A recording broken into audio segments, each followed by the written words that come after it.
Alors la stratégie Clean Energy Transition, c'est une stratégie qui a été lancée en 2009, donc il y a déjà un petit peu d'antériorité, et qui vise à répondre aux problématiques de transition énergétique. En tout cas, cette volonté de transition énergétique qui a été affirmée par toutes les grandes puissances, que ce soit les États-Unis, la Chine, l'Europe, au travers d'engagements de réduction des bilans carbone et d'atteinte de la neutralité carbone à horizon 2050 ou 2060. Donc l'objectif du fonds, c'est d'être un pure player de la transition énergétique au travers de trois grands sous-segments. D'une part, les infrastructures renouvelables. Donc nous travaillons sur les technologies éoliennes et solaires. Nous ne travaillons pas encore avec des entreprises impliquées dans l'hydrogène ou dans les piles à combustible. Nous estimons que c'est encore un petit peu trop tôt, un petit peu trop polluant, puisque la majeure partie de l'hydrogène qui est utilisé, de l'hydrogène gris, qui est extrêmement polluant, est également un petit peu trop risqué d'un point de vue de l'utilisation et également d'un point de vue financier, puisque les entreprises globalement ne sont pas encore rentables. Nous travaillons également avec sur le secteur de la mobilité électrique. Donc à la fois nous sommes investis dans des entreprises de semi-conducteurs de puissance qui vont équiper les véhicules électriques et qui vont permettre de mettre au point des batteries qui aujourd'hui sont beaucoup plus puissantes, qui ont une autonomie beaucoup plus grande et des temps de recharge beaucoup plus courts. Et puis nous travaillons également avec les producteurs, les fabricants de véhicules électriques et puis toutes les sociétés qui œuvrent à mettre en place ces infrastructures qui permettront demain d'augmenter le nombre de véhicules électriques utilisables. Et puis enfin, nous travaillons avec des entreprises dans le segment que nous qualifions d'efficience énergétique, c'est-à-dire des acteurs de l'isolation des bâtiments, par exemple, des acteurs de la meilleure gestion des villes intelligentes, c'est-à-dire de l'éclairage public, de la gestion des flux hydrauliques, par exemple, de la meilleure gestion et de la meilleure conduction énergétique pour réduire au maximum les dépenses et les déperditions. Et ça, ce sont des activités aussi qui sont en forte progression et qui composent en partie la stratégie Clean Energy Transition.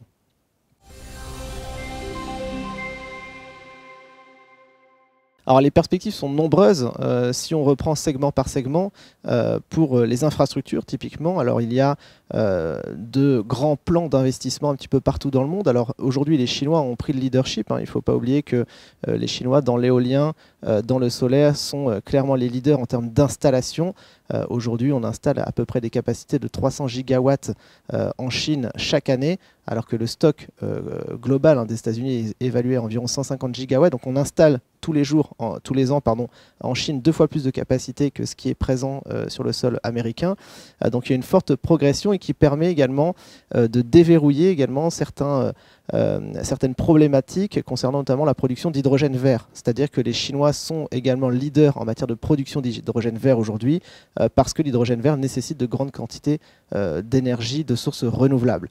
Donc les perspectives sont très grandes, c'est-à-dire qu'il y a un phénomène de capacité, une problématique de capacité qu'il faudra régler.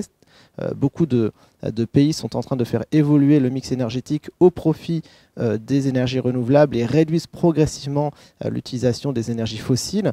Et cela est possible parce que les coûts de production ont fortement baissé ces dernières années. C'est-à-dire qu'aujourd'hui, 1 mégawatt heure d'énergie éolienne, de source éolienne ou de source solaire est moins coûteux, stockage compris, qu'un mégawattheure de source charbon ou provenant du gaz par exemple ou du nucléaire. Donc ça c'est une première chose qui est très importante. Il y a une notion de compétitivité coût qui est très importante et qui permet d'atteindre l'efficacité économique qui est nécessaire pour le déploiement de ces énergies-là. Le deuxième segment, celui de l'automobile électrique, de la mobilité électrique, est un petit peu dans le même schéma également, c'est-à-dire que les coûts de production ont fortement baissé ces dernières années. Le coût de stockage de l'énergie au travers des batteries lithium-ion notamment a baissé d'environ 90% au cours des 10 dernières années.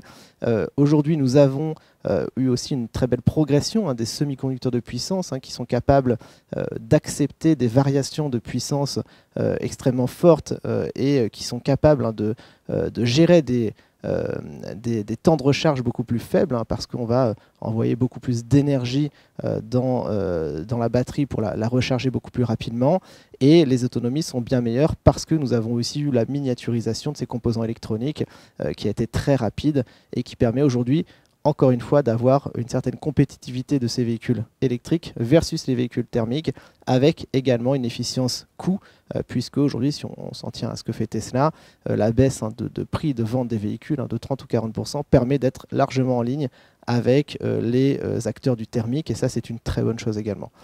Donc ces deux segments-là fonctionnent très bien, et puis un segment qui est peut-être un petit peu moins représenté dans le portefeuille, mais qui également est très dynamique, c'est celui de l'efficacité énergétique. Et nous avons des entreprises qui s'emploient tous les jours à essayer de trouver le moyen de gérer la moindre déperdition de l'énergie. C'est bien de produire plus d'énergie, qui plus est de sources renouvelables, mais c'est aussi bien d'avoir une moindre déperdition dans son utilisation. Aujourd'hui, le constat qui est fait, c'est qu'entre une source de production et une source de consommation de l'énergie, il y a une déperdition d'environ 60 à 70%. Ces entreprises-là ont vocation à réduire cette déperdition pour optimiser les moyens de consommation. Donc nous travaillons tous les jours avec ces acteurs-là. L'avantage, je dirais, de la stratégie Clean Energy Transition, c'est qu'aujourd'hui nous avons cet alignement des planètes que j'évoque depuis le début de notre interview, à la fois le progrès technique, l'efficacité économique, et puis aussi, il ne faut pas l'oublier, les subventions publiques, le soutien des États, une plus forte réglementation aujourd'hui qui vient contraindre quelque part les utilisateurs à se diriger vers ces nouvelles solutions. Et tout ça réuni permet d'entrevoir des perspectives de croissance qui sont extrêmement bonnes. Et aujourd'hui, la stratégie, alors sur 5 ans, a une performance qui est excellente. Et nous estimons qu'il y a encore un champ des possibles qui est assez incroyable, parce qu'encore une fois, nous sommes sur des technologies qui sont encore immatures, qui sont en forte progression, pour lesquelles les coûts baissent très rapidement, et pour lesquels aussi l'utilisation et l'adoption est très rapide et mondiale. Donc ça, c'est extrêmement important, et ça contribue tous les jours à la performance de la stratégie.